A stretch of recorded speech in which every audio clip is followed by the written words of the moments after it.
Bonjour à tous et à toutes. Une vidéo très importante à mon sens sur les personnes manipulatrices.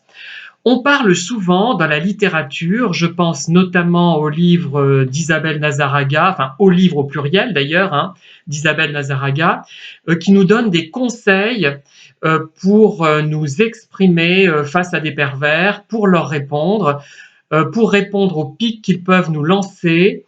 Et d'ailleurs, elles sont effectivement très efficaces, ces répliques, si on les maîtrise bien. Simplement, ça nous met en difficulté parce qu'on doit sans cesse faire attention aux questions et sans cesse finalement se contrôler quand ce n'est pas devenu au bout d'un moment naturel pour nous. Et ça crée quand même un climat désagréable. Mais on ne parle pas des pervers qui agissent de façon plus souterraine, qui ne vous disent rien de négatif. Les choses négatives, elles sont dites, elles sont exprimées, mais vous ne les entendez pas directement. Vous finissez par les avoir à l'oreille, mais par le biais de quelqu'un d'autre qui les a reçues. C'est-à-dire que les personnes vont dire du mal de vous derrière votre dos, mais pour que vous le sachiez vous indirectement, au bout d'un moment, puisqu'elles se plaignent de vous et elles font remonter ça, par exemple, je sais pas moi, des responsables dans une entreprise ou dans une association, ça peut être dans tous les contextes, même dans une famille, ça peut être ça. C'est par exemple une mère qui va se plaindre de son fils à sa fille. Voilà, ce sont des choses comme ça. Et ce qui fait que vous n'aurez pas la plainte directe de la personne. C'est-à-dire que la personne qui est à l'origine de la plainte, la personne perverse, la personne manipulatrice, fait passer son message, ce qui fait qu'elle peut très bien dire « Ah ben non, tu as mal compris », mais pas toujours. Elle peut très bien acquiescer et dire « Oui, j'ai dit ça parce qu'effectivement il y a un problème avec toi, mais je n'osais pas te le dire directement. » Voilà. Et ça passe pour de la gentillesse dans sa bouche. Elle vous fait croire que c'est par gentillesse qu'elle a procédé ainsi, cette personne. Quand je dis elle, c'est une personne, c'est pas forcément une femme ni un homme, ça peut être les deux. Voilà, absolument. Donc, cet homme ou cette femme va faire passer ces messages comme ça. Par exemple, il va parler de votre sœur, dire du mal de votre sœur en passant par la mère et pas directement par la sœur, en lui disant directement à elle.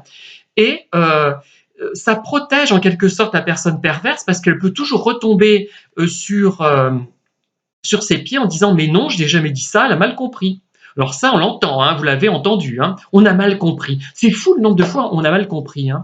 Mais tout se passe de façon sous-jacente et ça crée un climat de peur, de terreur qui est beaucoup plus difficile à supporter qu'une personne qui va s'exprimer ouvertement, qui va vous critiquer ouvertement, même si soit en l'absence de qui que ce soit en présence d'autres personnes. Si c'est en présence d'autres personnes, c'est d'autant moins gênant, sauf si ça fait passer ça pour de l'humour, vous connaissez le truc. Mais ça va être un peu moins gênant. Mais vous avez quelque chose de tangible. Vous pouvez vous armer contre cette personne avec quelque chose de concret. Mais quand on ne sait pas ce qu'on vous reproche, c'est très difficile. Ça fait un climat de bouderie, de non-dit qui est absolument abominable et qui est vraiment le summum de la perversion, moi je trouve. C'est beaucoup plus pervers que les gens qui vous attaquent par que les personnes qui vous attaquent par de petites piques, soit quand vous êtes seul, là c'est un peu plus pervers, soit quand vous êtes en présence de quelqu'un d'autre, là c'est moins pervers, et je crains moins personnellement ces personnes-là. Voilà. Et donc, c'est vraiment quelque chose dont on ne parle pas assez. Et là, la communication, on ne peut pas lutter contre ce problème-là, puisqu'il n'est pas identifié. Ça fait penser à du Kafka, je crois que c'est Joseph K., qui est condamné, mais on ne sait pas pourquoi il est condamné. Il y a quelque chose comme ça, mais mes souvenirs sont un peu anciens. Et c'est vraiment, pour moi, le summum de la perversion, de la perversité, de la manipulation. Voilà, merci en tout cas de m'avoir écouté. À très bientôt. N'hésitez pas à liker et à diffuser cette vidéo et bien sûr à me faire part de vos commentaires.